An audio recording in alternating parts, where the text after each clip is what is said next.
Позвала сорян. Всем привет. Меня зовут Римма. Я учу татарскому. Друзья, меня зовут Айнур, и я по-прежнему учу татарский у Римы, и это Айда подкаст. Айда подкаст. Учим татарский. У нас сегодня тема табу лексика в татарском языке. Если я правильно понимаю, Рима, мы будем говорить про татарскую лексику, нецензурную, 18+. Будем считать, что у нас половина выпуска уже вырезана, потому что мат оказался тоже табуированной темой, даже в теме табу. То есть, подожди, мы не будем говорить про мат. Мы не будем говорить про мат. То есть тема мата табуирована для темы табуированная лексика в татарском. Да, у нас и других слов хватит, чтобы обсуждать в эту тему. Окей, Рима, давай начнем, смотри. Вот просто сначала пройдемся, в принципе, по нецензурным словам. Я думаю, все знают, они у нас обозначают мужской половой орган на букву К, женский половой орган на букву Б и, соответственно, интимную связь на букву С. Но я думаю, у всех тюркских языков это одни и те же слова, поэтому я думаю, в принципе, мы ничего не потеряем. Окей, Рима, Но я хочу сказать, что у тебя, на самом деле, не очень богатый словарный запас. это просто В этой между теме, делом. Окей. Потому что там и синонимов хватит, что на букву Т, что на букву Щ, и еще разные диалектизмы, потому что татары в разных регионах тоже по-своему называли вот эти самые половые органы, женес-органары на татарском. То есть можете узнавать своих татарских друзей.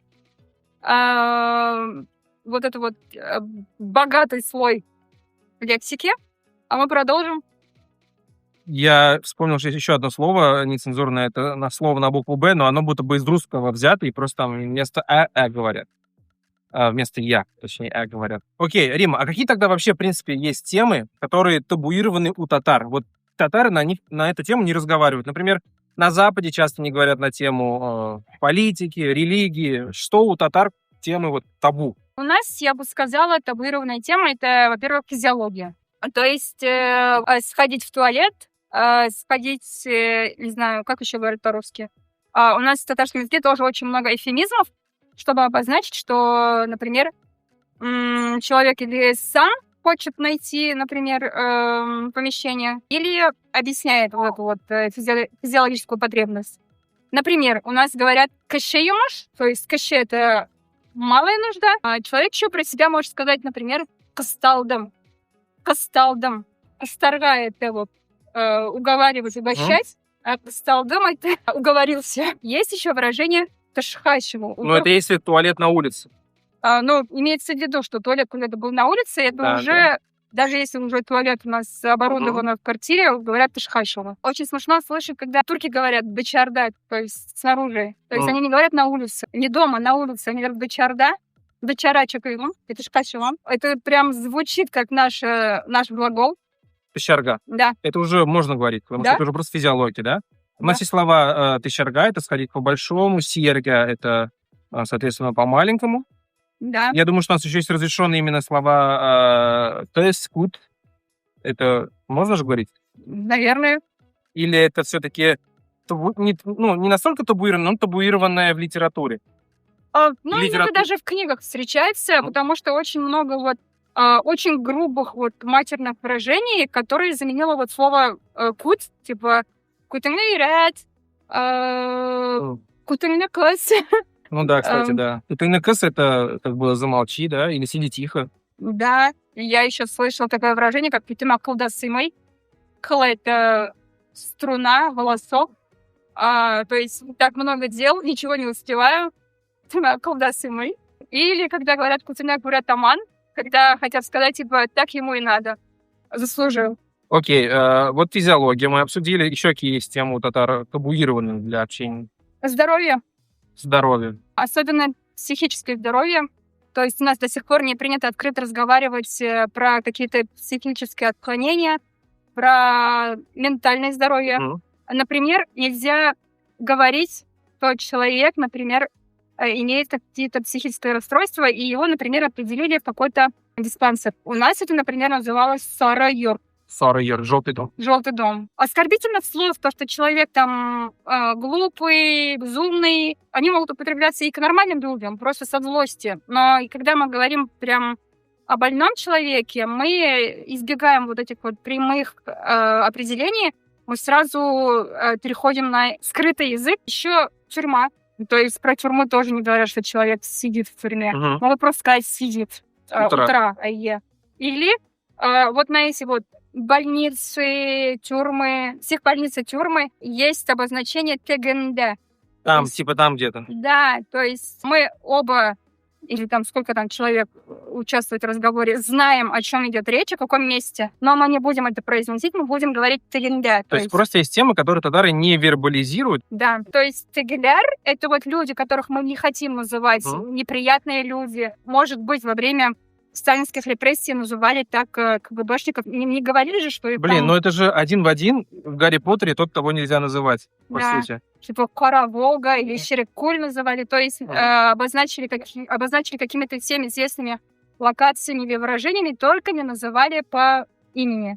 Подожди, вот еще раз, а политика — табуированная тема у татар? Ну, сейчас уже не говорят. Хорошо, религия — табуированная тема? У нас тут вроде много таких слов, знаешь, такие там шукамган, там еще что-то, вот именно, с исламской точки зрения.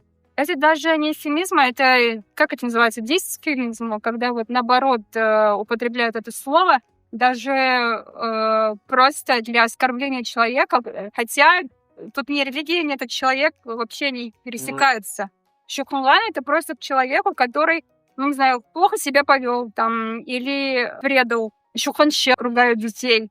Это, кстати, не табуированная тема, это наоборот, вот переход нормальных, обычных религиозных каких-то обрядов вот в такую ругательную лексику. Тере, например. Ангара тере, ялхау тере. Окей, по темам поговорили. Теперь вот, мне кажется, табу — это часто про оскорбления. Какие есть у татар оскорбления? Вот ты сказала про умственные способности, и по ощущениям большинство оскорблений как раз вот про твои как бы способности, которые ставят под сомнение. Как-то я объявляла челлендж. Давайте, кто по всяким назовет вот ругательное слово, оскорбительное слово по уровню IQ. Там истер, тюле, юлер. Не знаю, по-моему, там до 23 или до 24 мы считали. У татар очень богатая лексика, чтобы оскорбить собеседника или там, не знаю, третье лицо по умственному уровню. Хорошо. А вот еще оскорбления будто бы делятся на мужские и женские. Вот есть у меня такое ощущение. Это правда или нет? Если человек подозревается в ведении беспорядочной половой жизни, к женщинам там есть одни названия, к мужчинам другие или общие. Например, могут назвать урам сабаркасе. Сабарке — это... Веник. Могут назвать фахише, знакомое для всех кирских языков слова. Окей, этого хватит, в принципе. Все, с этим мне тоже кажется это понятно. Мне кажется, еще татары, вот у татар и у всех тюрков есть слово хайван, вот животное прям. То есть какими еще животными называют татары друг друга, чтобы оскорбить? Дунгас, шишка. Свинья. Да, то есть грязное животное. Например, я сама на днях так выразилась, когда передо мной девушка выкинула использованные влажные салфетки на тротуар. Или кьющик, где называют думваз или щушка. То есть человека, который не нравится или внешне, или по поведению. Ишак еще есть. Ишак. Ну, просто опять-таки, это опять про умственные способности, Бетума. Да, про умственные способности, но я очень удивилась, когда узнала, что в Турции ишак — это, наоборот, комплиментарное. Потому что так называют детей. Я удивилась, почему так называют детей, потому что Острый план. Да, потому что у них красивые глаза. Не обратила бы внимания, да? Интересно. Но мы еще про табу слова не до конца договорили. Были слова табу тоже вот в отношениях между мужчиной и женщиной, но не в интимном плане, а в плане бытовом. То есть нельзя было супруга или супругу при других, при старшем поколении, при других родственниках, при чужих людях называть там красивыми словами. Это только сейчас появилось. Джанном, Дниям, Кияшум, Хамбашхалар.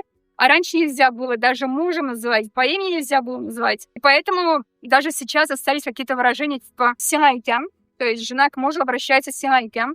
Тебе говорю. Да. Или «эдисе», «отасе», «эдисе», а муж, наоборот, к жене типа «энисе», то есть мать моих детей. Это только сейчас у нас есть вот циклем, матуром, хамбашхалар. И это, мне кажется, здорово. То есть мы как-то вот быстро перекочевали вот с того закрытого малоэмоционального периода уже к открытому выражению чувств и отношений.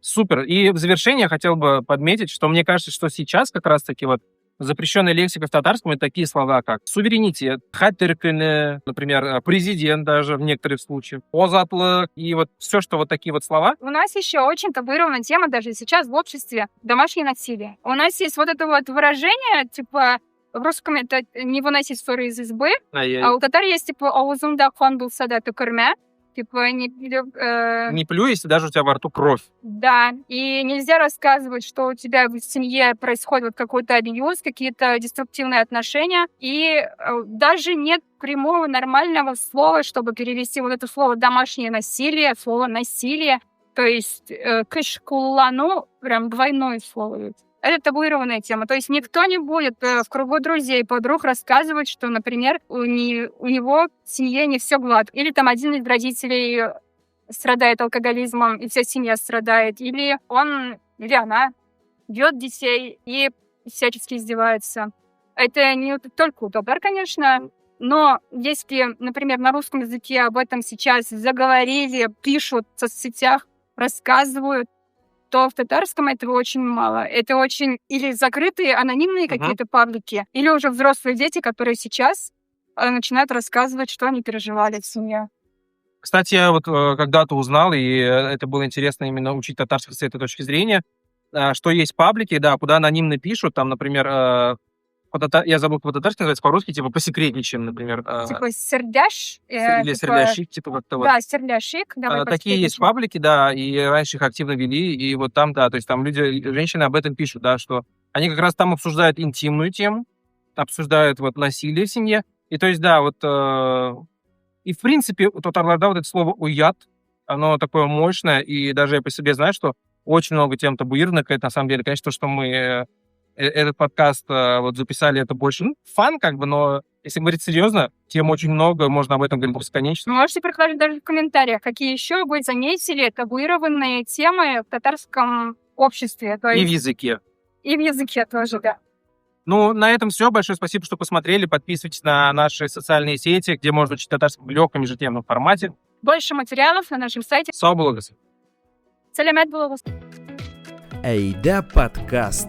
Учим татарский.